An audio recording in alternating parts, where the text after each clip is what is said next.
So please welcome to our flock the 10 out of 10, Ben Shephard!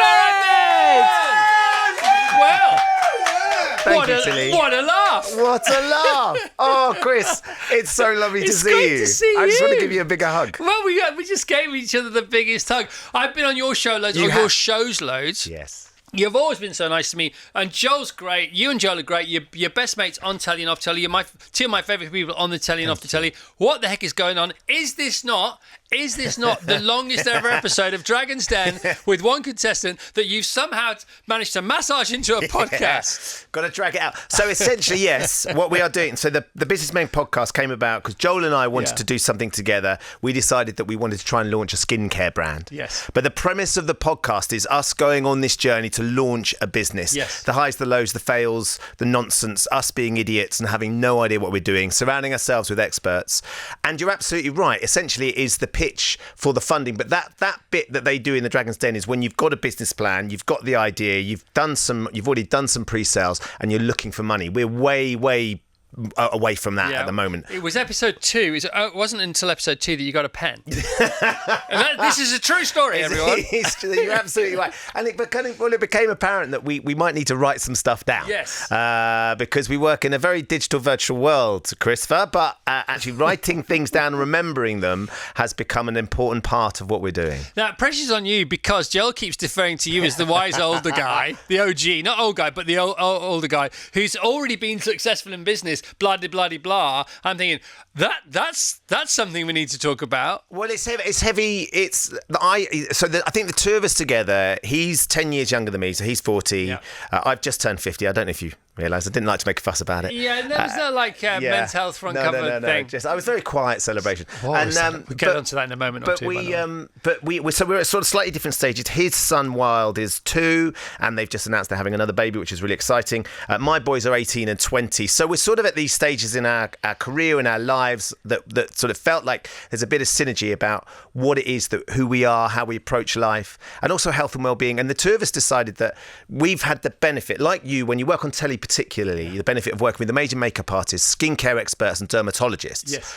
And they look after your skin, and they've taught me an awful lot over the years, as has Joel. And we want to be able to sort of find a way of helping men get a skincare brand that is simple, that is efficient, that is effective, and that is fun. You take out all the fuss, and make sure it works. Pump in the fun, man. And the other thing is, okay, because if you look after your skin, you feel great, and if you feel great, you get a mental health boost as well, and you can attack the day. Who's that in the mirror? Oh, it's me. Yeah. And it just gives you that boost that you need, and that's what we're trying to do, to get the high-performance skincare and make it fun without the drama. How does Dermot O'Leary feel about the dermatologists that you're hanging out with now? Well, we feel like I was quite keen that we could maybe get Dermot to be our dermatoleriologist.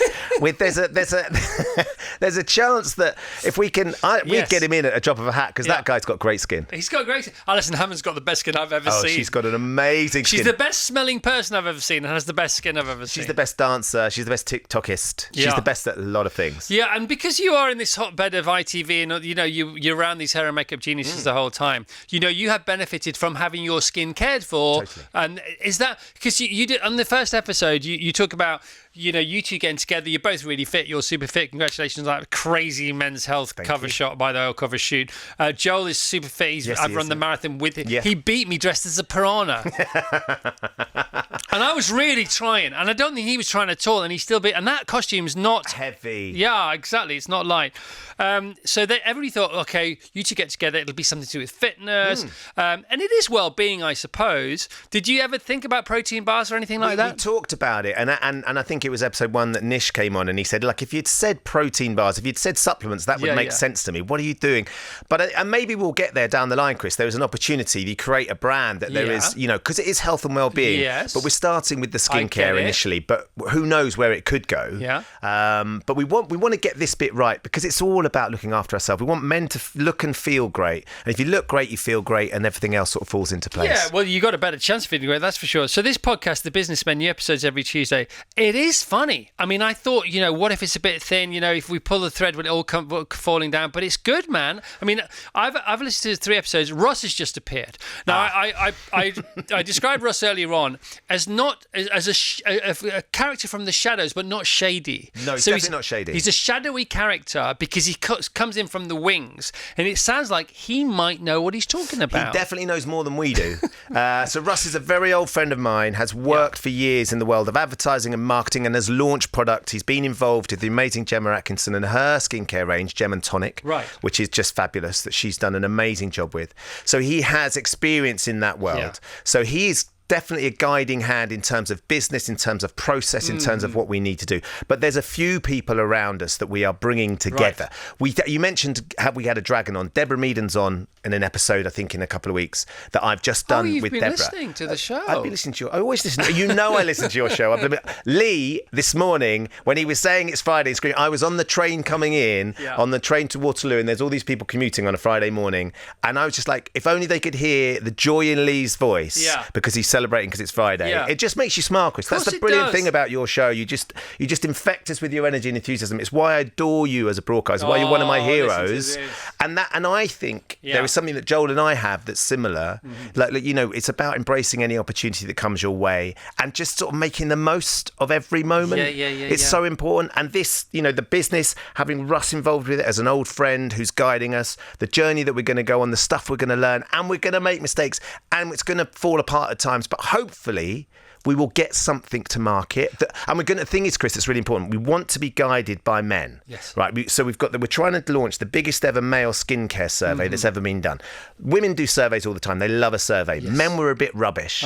And there's not been enough focus on actually a skincare survey for men by men. We want women to do it as well for them. So we're trying to do this survey to be guided by what it is that men really want, what they think's missing, price point, the look. They can give us ideas for names for the brand. And so hopefully by the time we get to the point where we're launching something, they have been integral to what it is that we've created. So we're creating it for them. Love it. So you talked about Gemma and Gem and Tonic. Yes. Now you've had a little sort of think tank on air on the podcast about potential names. Mug was there for a while. Where is Mug's status now? Joel still leans into Mug. That Mug is. So we try these names with a few people. Yes. I can show you a name, but I'm not sure I can say it. I can show you a name. Show me. I promise not to say that. I'll show you this name. Is this the new front runner? Now, this is quite a controversial front runner in many ways, and I don't think we can use it. Is it a naughty word? Is that why we can't say it on the radio? It's not a naughty word. But I don't want to know then. The reaction that you get when I read it to people, so I should have planned this sooner. No, it's okay. Because Russ put this together as an idea. Russ is the man. Russ, I like the shady character. I didn't say shady, I said shadowy. You've just turned him shady. I called him shady. Some of the shadiest people wear the shiniest suits. Oh my gosh. That's it. It's done. Do you think that's it? Yeah, without question. No, that is a hell yeah. That is a whole body. It's funny. It's punk. It's dangerous. Disruptive. It's dangerous. But I was talking to someone about there are issues.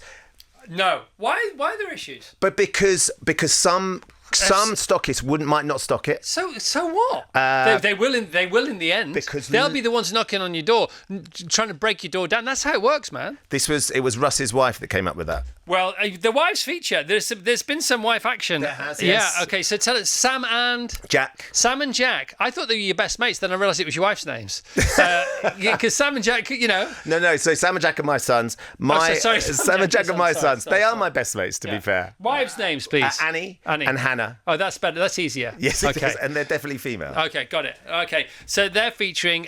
They are very supportive of you. Yes. Okay. What have they? Bobby Brown was on our show. She's amazing, isn't she? She came in and we talked to her about men's makeup. I can't remember what she said. I wish I could for your benefit. That would be really helpful. And also, she's become a mate. Would you like her on the show? No question. We had her on this morning a while back. Yeah. What an incredible woman she is. Did you exchange phone numbers? Didn't exchange phone numbers. She wouldn't leave until we exchanged phone numbers. And I thought she was just doing it to be nice. She said, no, we have to get to know each other. We're going to stay with her in America. Oh my goodness me. Are you staying at her place in the Hamptons that she named her current? No, this is in Los Angeles. Because she's like... She was lovely. She like, everybody comes in and talks about how amazing Kat looks. Bobby literally took a moment. She went, Ben, I love your jeans. Where are your jeans from? Yeah. And she took down the name of the company. She's so brand aware. She's so sort of details focused, and she's incredible. I know. And did you read her book? I have read her book. Oh, gosh. I mean, that's like a handbook for what you're about to do. It's exactly that. So, and the process of the podcast, and the interestingly, like the other thing about saying that it's not just about the one idea. Like we've got other business people that are coming on and talking about their businesses, what they've done to launch their business. So the brilliant Matt Edmondson, who has launched his board games business. Yep. He came in and talked to us about that. We're going to get Rochelle Humes on because she's got her amazing skincare business that she's launched. So lots of our friends, but people who have launched businesses, the mistakes they've made along the way, because you'll have loads of listeners, Chris, that have side hustles. You were talking about it, weren't you? You and Tilly were talking about what would you like to turn into business? And we kind of want the Businessmen podcast, our journey, to sort of be a guide to other people. What do you need to do if you want to take an idea that you've got, that you're passionate about, and you actually want to turn it into something tangible? And we want that the journey of our podcast to help other people with whatever it is that they're keen to try and do. And you've got your first advertiser, and you've done your first spoken ad. You and Joel. I know. The guys that and all of that's been really exciting, like and different and strange, because the commercial TV I come in. Is it Uber Eats or just we've done Uber Eats. BT Business. Yes, are partnering with us, and they've been amazing. Because, of course, I think we're doing a business, and it is... Did you feel all grown up when you did your first spoken ad? And I was going, we're doing proper grown-up stuff. And then I got a message from... I got a message from Martin Lewis. Yeah. Lovely Martin. He said, I see we're going head-to-head in the business podcast charts. Right. We're battling for top spot or whatever. And I was like, do you know how weird it is that we are battling in a business podcast world? It's cool, man. So it's all about keeping the main thing the main thing. You know, if you want it to be successful... have you heard of the Founders podcast? Yes. Right. Okay. So David Senra. So he's now started interviewing people. So it doesn't matter how he used to do it, but he used to do it one way, and he now still does it that way, and he interviews people. So his latest podcast chat is with the guy who from Raising Cane's. Right. So they are deep fried chicken fingers, and that's all he does. He's a multi-billionaire now, and they do the interview in the first ever. What's it called? It's called. Raising Cane's, isn't it? Raising Cane's. They do the interview in the first ever Raising Cane's, and he says you got to keep the main thing the main thing. So here's my question to you, Ben. Right? Do you think this is going to become about a business podcast, which is very inclusive, very exciting, very entrepreneurial, or is it going to become about you guys making a successful or putting together a successful skin product or well-being sort of umbrella environment and world? Because I don't think it can be about both in the end. By the way, I don't think you need to decide now, but if you had to flip the coin, because it's starting off as this skincare thing, but what really, by the way, I love it. I love it all the way to A to Z. The thing that really double sparked me, if you like, I was into it anyway, and then you started talking about the business. I thought, oh, that's good. I want to hear Joel and Ben just talking about business to business people. Yeah. That excites me a lot. Well, initially, you're absolutely right. I think, Chris, we can follow the narrative of us launching our business, but also gather information and interest and stories from other businessmen and women who have launched businesses that have been successful and that have failed. Deborah Meaden was incredible talking about some of the stuff that she did initially. She's badass. Oh my goodness me! What She's a beast. And really honest about the stuff that's failed and the businesses that haven't worked, but actually what you learn from all of those failures, which we all know it's the most important part of life, right? Is failing. I say that to my boys all the time, and we are made of mistakes. They laugh enormously when I do fail, and Joel and I are failing a lot. But and maybe the one will fall out of the other. But it's a bit like, I think if you look at what Clarkson's done with Clarkson's farm, right? He decided he was going to embrace this farm, and he's learnt on that show and he's put a great team around him. His Caleb's and his Charlie's, and surround yourself like your guys, the class behind the glass. Surround yourselves with brilliant people, and let them do the bits that you aren't great at, let you focus on the bit that you're good at. So 100%. So we'll see where it goes in terms of the narrative of the podcast. At the moment, it's joyous for me working with Joel because he's such a fabulous human being to be around. Endless stories, and doesn't mind sharing an awful lot about his life. No, and if the Alecki goes, he's just got a smile, and that smile will light up any room, won't it? You're not wrong. So he's 40, you're 50, I'm 60. Room for a small one? Yeah, come on. I We've am. got another men's health cover shoot for the businessmen. Come on, 60 would be perfect. Right, okay. Thank you very much for segueing into that, so I didn't have to. Right. For people what was your segue going to be, by the way? I don't know, I didn't have to think of one, did I? Because you came up with it. But if you don't know, Ben featured on the front cover of Men's Health magazine. How did that happen? Tell us about it. How was it for you? One of the greatest things you've ever done, tongue in cheek, and also the real deal. So I had, in about 2012, when I was about, whatever that was what, 14 years ago, 13 years ago? Yeah, I was about 37, 38. Yeah. I did Men's Health, and it was an amazing year, 2012. Of course, the Olympics was there. I was doing loads of work at the Olympics, which I loved in London, and my boys were little. And I was turning 50, and I was sort of sitting around thinking, what is the challenge going to be? How can I sort of set myself up to make turning 50 something that I can sort of embrace, not be scared of, look forward to and enjoy? And I just came up with this idea of maybe I could try and launch, and it's genuinely started just on Instagram, on my social media. I thought, right, I'm going to do a Fit at 50. Can I get fit at 50? Can I get myself into the same shape I was back when I was in my 30s for Men's Health? Can I get in better shape? Is that feasible? What does that journey look like? And I started doing it on Instagram, and it was amazing, Chris, the interaction, the engagement that I got from people that were following the journey, that were offering me ideas and challenges. And I wanted to set myself little challenges. I've always loved a challenge, whatever it might be. And then, so we get to around my birthday, and I sort of started talking to the guys that I work with and look after me, and I was saying, I wonder if Men's Health would be interested in this as a story. And genuinely, we chatted to the guys at Men's Health, who are amazing, and it's been my Bible since I've been a teenager. And the idea of being on the cover of Men's Health has always been that iconic shot, because it's always been so aspirational for me. And we went to do it, and I wasn't going to be the front cover. It wasn't going to be a front cover shoot. It was going to be online. It was going to be inside. And then we did the photo shoot. And then Gordon Smart did the interview with me. The amazing David Vanini did the photographs. And Claire, the editor. And they saw the photographs. And it changed. And suddenly they went, Ben, we want to put this on the front cover. And I think it was a front cover between Stormzy and David Beckham and Jason Statham and all these superstars. You're in the gang, man. And they were going, but we really want to put you on the front cover. And I couldn't quite believe it. And I was like, wow, okay, great. From my perspective, it wasn't about the picture. It was all about the journey. It was about me challenging myself. It was about me holding myself accountable, turning up every day and saying, a little bit of something is better than a whole load of nothing.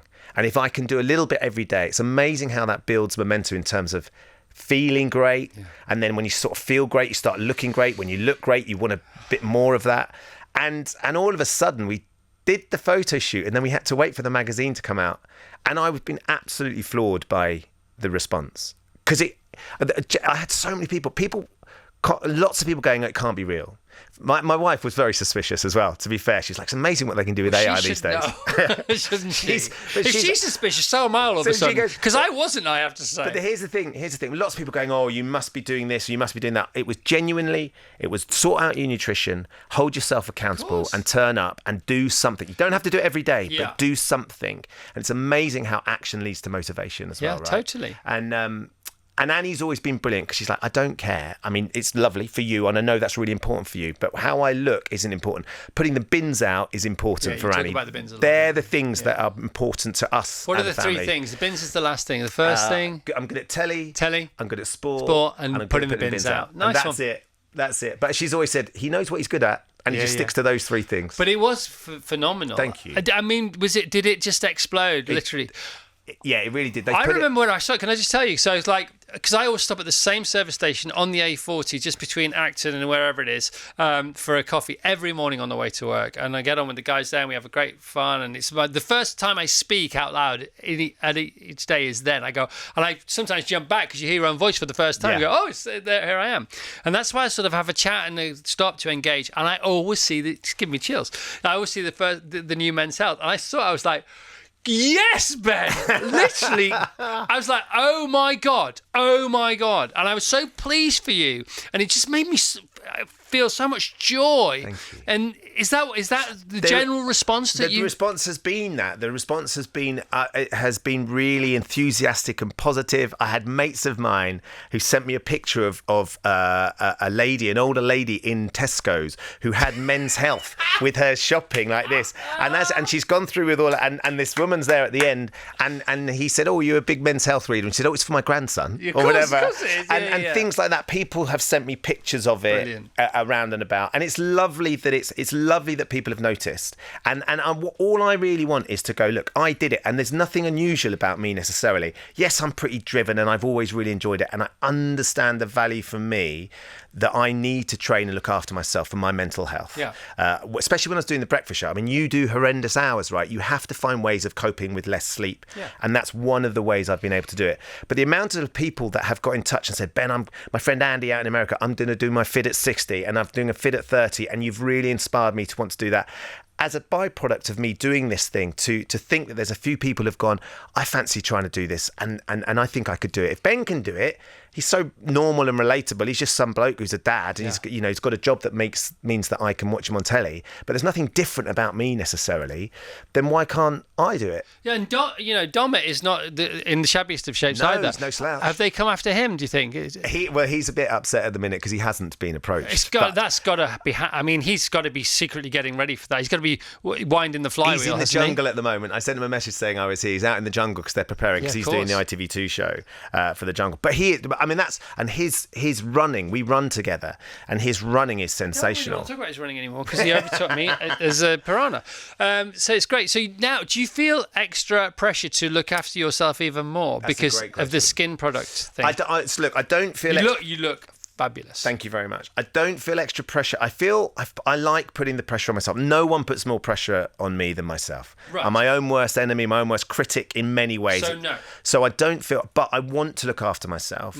What I'm really conscious of is, and what this has really shown me is, the investment we make in ourselves today might not see tomorrow, but you'll see it down the line, and you can't put a price on that.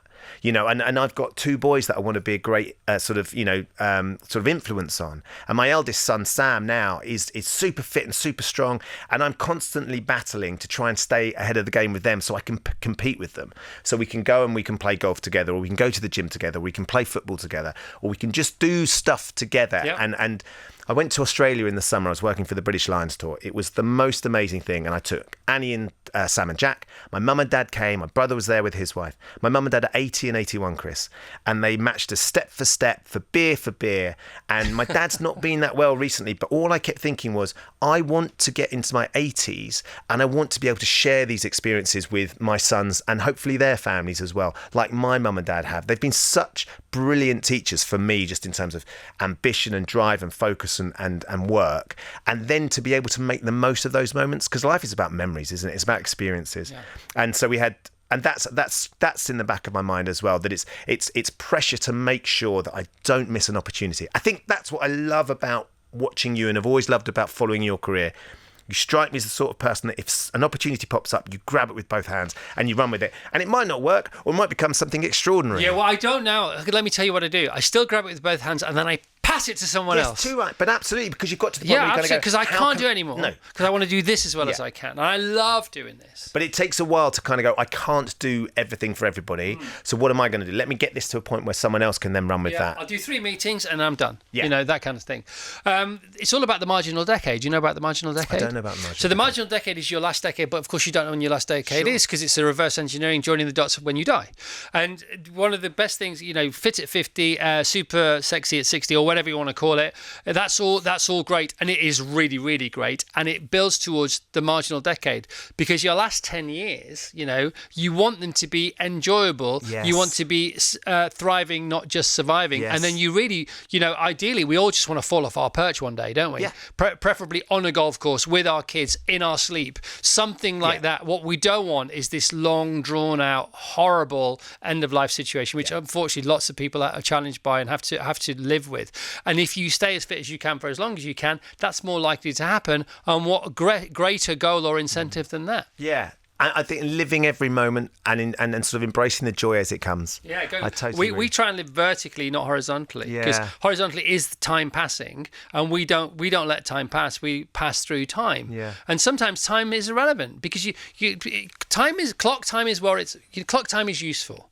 But otherwise, don't worry about it. It just hijacks your day. It rents out today to tomorrow, or it hijacks today via yesterday. No thanks, not interested. It's interesting though, isn't it? Because you have to get to a point where you get better at saying no, and I'm very bad at still very bad at saying no, and sort of This is the opposite of no. I know, and that's the point, isn't it? And it's kind of going stop planning so much stuff, just be much more in the moment. I battle so hard to be in the moment. Yes, no.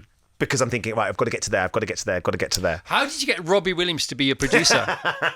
He had a bit of time on his hands. Seriously, Robbie Williams is their producer. Yeah. At the end of the podcast, you read out the credits of people involved, and like, this is like We Are the World. It's proper like, show, but Robbie's got lovely skin. Unbelievable. And Robbie has got lovely skin. Yeah. And he's been producing the podcast and done a very good job at it too. Congratulations. You usually get Fridays off, which I presume is why you're jamming now with me. You and Joel have been on Lorraine. You had pre-10 o'clock cocktails. Did you have a job to do the next day? Pre-10 o'clock. By the way, those cocktails were a tortellini martini. Right. This is with Lorraine on TV. Yeah, it was foul. Does she have a licence for this kind of thing?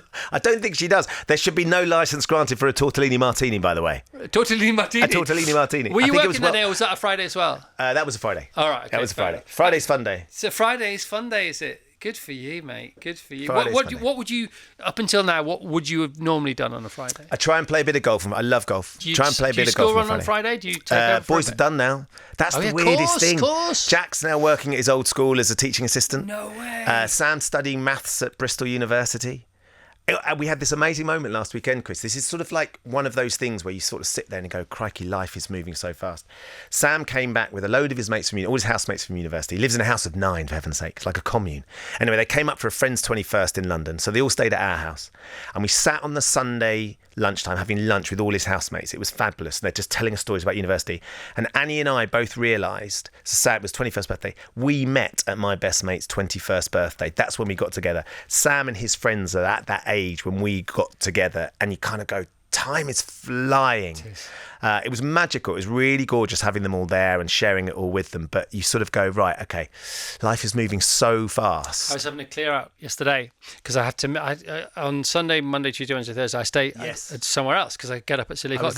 You made a right mess of that this morning. I made a right mess of that. Backwards and forwards. Yeah, I thought it was my last night last night. Well, you made a mess of that, and then you kept leaving your phone, and the cars were in the wrong place, Chris. It was a genuine deadline, and suddenly I had all these boxes last night around the bed that I'm now staying in, which is above the garage, and I found an old photograph of me and Zig and Zag in the bathroom with the big breakfast. Amazing. All right, and it is a great photo, and I don't like photographs myself, but this is a great photo. And Walt, who's 7, picked it up and said, "Daddy, is that you?" And I said, "Yes." And then he said, "Did you used to dye your hair?"